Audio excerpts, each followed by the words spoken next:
बिस्मिल्लाहिर्रहमानिर्रहीम। अस्सलाम वालेकुम क्लास 10th। आज हम वेरिएशन के बारे में पढ़ेंगे।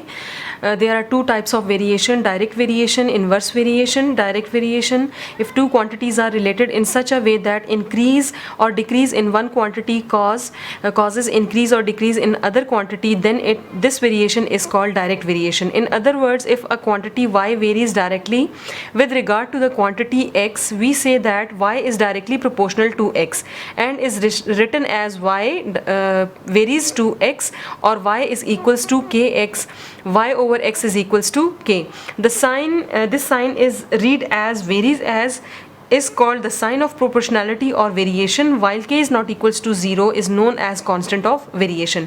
For example, faster the speed of the car, longer the distance it covers. ये आपने फिजिक्स में भी इसकी एग्जांपल पढ़ी है। वेरिएशन के बारे में आप पढ़ चुके हैं फिजिक्स में। The smaller the radius of the circle, smaller the circumference is. यानी डायरेक्ट वेरिएशन हमें सिंपल ये कहता है कि अगर एक क्वांटिटी इंक्रीज हो रही है तो उसकी वजह से दूसरी क्वांटिटी इंक्रीज होगी, या अगर एक क्वांटिटी डिक्रीज हो रही है तो दूसरी क्वांटिटी भी डिक्रीज होगी। इससे रिलेटेड एग्जांपल सारी सॉल्व की हुई हैं।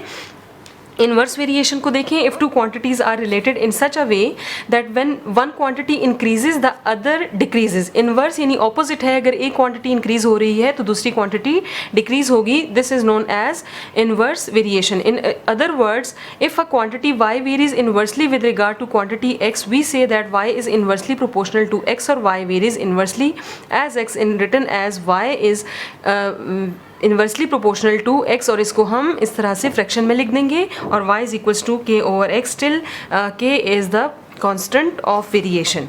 ठीक है, इससे भी रिलेटेड एग्जांपल सॉल्व की हुई हैं। हम वेरिएशन की एक्सरसाइज 3.2 करेंगे। एक्सरसाइज 3.2 में क्वेश्चन नंबर 1 है, if y varies directly as x and y is equals to 8 when x is equals to 2, find y in terms of x, second y when x is equals to 5, and third में हमें x find करना है when y is equals to 8। एक चीज़ note करें, हर question में जब आप question start करें तो आपको यहाँ y की वैल्यू भी गिवन है और x की वैल्यू भी गिवन है। जब दोनों वैल्यूज़ गिवन हो, इसका मतलब है कि वहाँ से आपने कांस्टेंट की वैल्यू फाइंड आउट करनी है। सोल्यूशन में देखें, सोल्यूशन में y is directly proportional to x, y is equals to kx। Proportionality को इक्वालिटी में चेंज करने के लिए हमने कांस्टेंट लगा दिया। ये हमारे पास मेन इक्वेशन आ गई, when y is equals to 8 and x is equals to 2। ये वैल्यूज़ इस इक्वेशन में पुट करने से हमारे पास k की वैल्यू आ रही है 4। फर्स्ट पार्ट में हमें y in terms of x express करना है, so y is equals to k x, y is equals to k की वैल्यू हमने 4 पुट की, y is equals to 4 x, ये हमारे पास इन टर्म्स ऑफ x आ गए। सेकेंड पार्ट में y फाइंड करना है when x is equals to 5, so y is equals to 4x, y is equal to 4 multiply bye x की जगह 5 पुट किया, y is equals to 20। Third part में हमें x फाइंड करना है when y is equals to 28। y is equals to 4x, y की value 28 put की, equals to 4x, इस 4 को 28 से डिवाइड कर देंगे, we will get x is equals to 7। Question number 2 और 3 वो इसी तरह से हैं, आपने खुद करने हैं। Come to question number 4।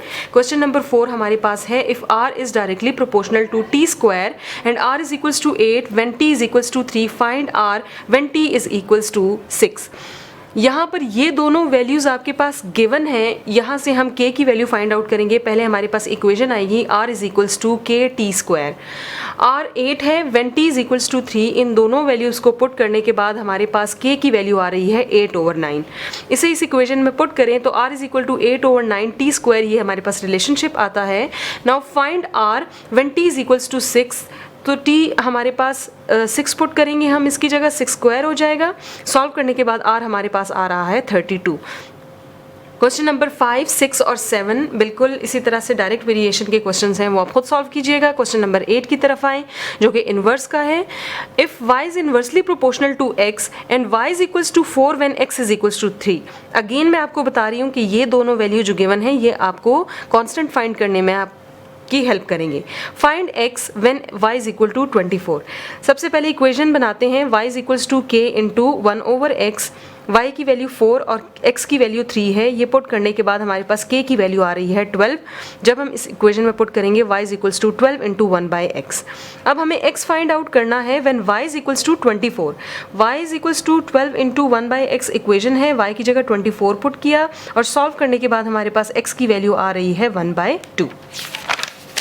Question number 13 inverse का मैं एक और क्वेश्चन कर रही हूँ. Question number 13, m is inversely proportional to 1 over n cube and m is equals to 2 when n is equals to 4. Find m when n is equals to 6 and n when m is equals to 432. Equation में convert करने के बाद हमारे पास equation आ रही है m is equals to k into 1 over n cube. m की value 2 और n की वैल्यू 4 पुट करने के बाद हमारे पास k की वैल्यू आती है 128. Finding m when n is equals to 6. m is equals to 128 into 1 over n cube ये इक्वेशन है. इसमें हम लोगों ने n की वैल्यू पुट की 6 क्यूब आ गया और सॉल्व करने के बाद m की वैल्यू आती है 16 ओवर 27. इसका सेकेंड पार्ट जिसमें हमें n फाइंड आउट करना है when m is equals to 432 m की जगह पुट करें 128 इंटू 1 ओवर n क्यूब को यहाँ ले आएंगे, 432 को 128 से डिवाइड कर देंगे और सॉल्व करने के बाद चूँकि हमारे पास ये n क्यूब है, एंड पर हम इसका क्यूब रूट लेंगे तो हमारे पास n की वैल्यू आ जाएगी 2/3. होमवर्क आपका क्वेश्चन नंबर 2, 3, 5, 6, 7, 9, 10, 11 और 12 है. वेरिएशन की एक्सरसाइज हमारे पास 3.5 भी है जिसमें हमारे पास वर्ड प्रॉब्लम्स हैं, इसलिए वेरिएशन के जितनी एक्सरसाइजेज हैं वो हम एक साथ करेंगे. Problems related to joint variation word problems हैं और जॉइंट वेरिएशन का मतलब ये है कि हमारे पास डायरेक्ट वेरिएशन और इनवर्स वेरिएशन एक साथ आ रहे हैं. तो question number 1 is if s varies directly as u square, यानी s u के साथ उसका डायरेक्ट रिलेशन है and inversely as v, and s is equals to 7 when u is equals to 3, v is equals to 2. s की value 7 है जब u 3 है और v 2 है. तीन क्वांटिटीज़ हमारे पास इस इक्वेशन में आ रही हैं. एक हमारे पास s है, एक u है और v है. जब तीनों गिवन हो तो इट मीन्स दैट कि वो उससे हम कांस्टेंट फाइंड करेंगे, k की वैल्यू फाइंड आउट करेंगे. Then find the value of s. फिर हमें s फाइंड करना है when u is equal to 6 and v is equal to 10. s is directly proportional to u square, this is 1. s is inversely proportional to v, this is 2. इन दोनों को जब हम combine करेंगे तो हमारे पास s is proportional to u square over v. s is equals to k u square over v. s की वैल्यू 7 है, u की वैल्यू 3 है, v की वैल्यू 2 है. ये तीन क्वांटिटीज़ जब हमें गिवन है तो हम k की वैल्यू फाइंड आउट करेंगे जो हमारे पास आ रही है 14 over 9. So s is equals to 14 over 9 u square over v. ये मेन इक्वेशन आ गई. अब हमें फाइंड करना है value of s when u is equals to 6 and v is equals to 10. ये सारी वैल्यूज पुट करने के बाद हमने इसको सॉल्व किया. सिंप्लीफाई करने के बाद हमारे पास s की वैल्यू आती है 28 over 5. Question number 2, if w varies jointly as x, y square and z. Jointly का मतलब ये है कि ये इसके डायरेक्ट प्रोपोर्शन है इन तीनों के प्रोडक्ट के. And w is equals to 5 when x is equals to 2, y is equal to 3, z is equals to 10. यहाँ तक से हम जो इन्फॉर्मेशन गिवन है हम कांस्टेंट फाइंड आउट करेंगे. Find w when x is equal to 4, y is equal to 7 and z is equals to 3. w is directly proportional to x, y square, z. इसको equation में change किया, constant लग गया.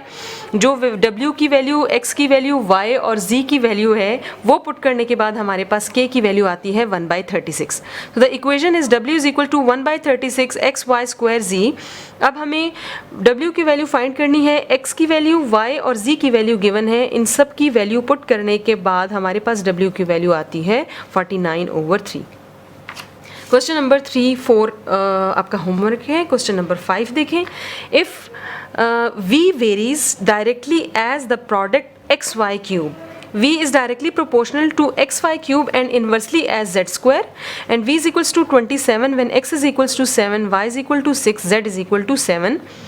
Find the value of v when x is equal to 6, y is equal to 2 and z is equals to 3. v is directly proportional to xy cube and inversely proportional to z square. इन दोनों को combine करें तो हमारे पास ये इस तरह से relation आ जाएगा. इक्वेशन में चेंज करें, v is equals to k xy cube z square. अब आपने इसमें v, x, y और z की वैल्यू जब आप पुट करेंगे तो आपके पास k की वैल्यू आ जाएगी. k की वैल्यू यहाँ पुट करने के बाद आपने इसका सेकंड पार्ट सॉल्व करना है जैसे मैंने पहले 2 क्वेश्चन सॉल्व किए. होमवर्क में आपका question number 3, question number 4, question number 5 को कंप्लीट करना है और क्वेश्चन नंबर 6 है. अब हम real life problem based on variation जो कि एक्सरसाइज 3.7 है वो करेंगे. इसमें हमारे पास डेली लाइफ में जो प्रॉब्लम्स यूज़ होते हैं वेरिएशन की बेस पे वो हम सॉल्व करेंगे.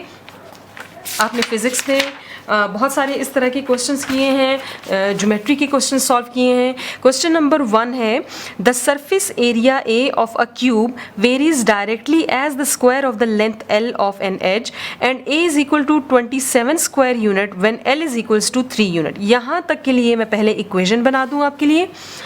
Surface area is directly proportional to the square of the length of an edge, ठीक है। So A is directly proportional to L square, A is equals to K L square। ये बिल्कुल exercise 3.2 और 3.5 की तरह हमारे पास इक्वेशन आ गई। एरिया गिवन है 27 स्क्वायर यूनिट और L हमारे पास है 3 units. 27 square unit equals to K into 3 unit square. K की वैल्यू हमारे पास आ गई 3, इसको यहाँ से डिवाइड कर देंगे तो 3 आ जाएगा। अब फर्स्ट पार्ट में हमें फाइंड करना है A when L is equal to 4 unit. A फाइंड करना है तो A is equals to 3L square, L की वैल्यू 4 यूनिट्स पुट की, हमारे पास A की वैल्यू आ गई 48 स्क्वायर यूनिट्स। सेकेंड पार्ट में हमें L फाइंड आउट करना है when A is equals to 12 square unit. A is equals to उसकी जगह 12 स्क्वायर यूनिट पुट किया, 3L square as it is आ गया, L स्क्वायर 3 को इसके नीचे डिवाइड कर देंगे 4 स्क्वायर यूनिट आ गया, स्क्वायर रूट लेने से L की वैल्यू आ गई 2 यूनिट्स। सेकेंड क्वेश्चन है The surface area S of sphere varies directly as the square of radius R। यानी surface area जो है वो radius के directly proportional है and S is equals to 16 pi when R is equals to 2। यहाँ से S is directly proportional to R square, S is equals to K R square। S हमें 16 pi दिया है when R is equals to 2। ये value put करने के बाद हमारे पास K की वैल्यू आती है 4 pi। हमें R फाइंड आउट करना है when S is equals to 36 pi, S is equals to 4 pi R square. S की जगह 36 पाई पुट करें, 4 पाई आपके पास K की वैल्यू थी R स्क्वायर। इस 4 पाई को इधर डिवाइड कर दें तो हमारे पास R स्क्वायर आ जाएगा 9, पाई इस पाई से कैंसिल हो गया, 4 9 36, स्क्वायर रूट लेने के बाद R हमारे पास आ रहा है 3। Question number 3 in Hooke's law आप लोग फिजिक्स में भी पढ़ चुके हैं। The force F applied to stretch a spring varies directly as the amount of elongation S।